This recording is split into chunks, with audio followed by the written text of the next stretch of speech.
नमस्कार, माझे नाव कल्याणी. मी आता 8वी मध्ये शिकत आहे. सन्माननीय व्यासपीठ व व्यासपीठावरील मान्य, प्रथम तुम्हा सर्वांना भारतीय स्वातंत्र्य दिनाच्या शुभेच्छा. पण आपला भारत देश हा इंग्रजांच्या गुलामगिरीत कसा गेला हे मी तुम्हाला थोडक्यात सांगणार आहे.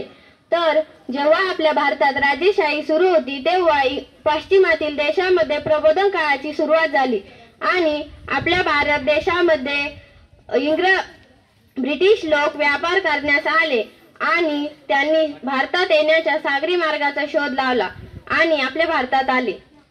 त्यानंतर एक पोर्तुगल, त्याचे नाव होते वास्को द गामा, तो आपल्या भारतात आला आणि त्याने आपल्या भारतातील पश्चिम किनारपट्टीवर असलेल्या कालिकत बंदरामध्ये प्रवेश केला. पण आपल्या भारतातील राजाने त्याला आतमध्ये येऊ दिले नाही.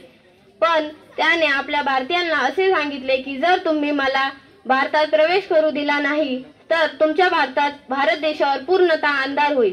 आपल्या देशातील लोक अज्ञानी व अंधश्रद्धाळू होते, त्यामुळे त्यांनी त्याच्यावर विश्वास ठेवला आणि त्याला प्रवेश करू दिला.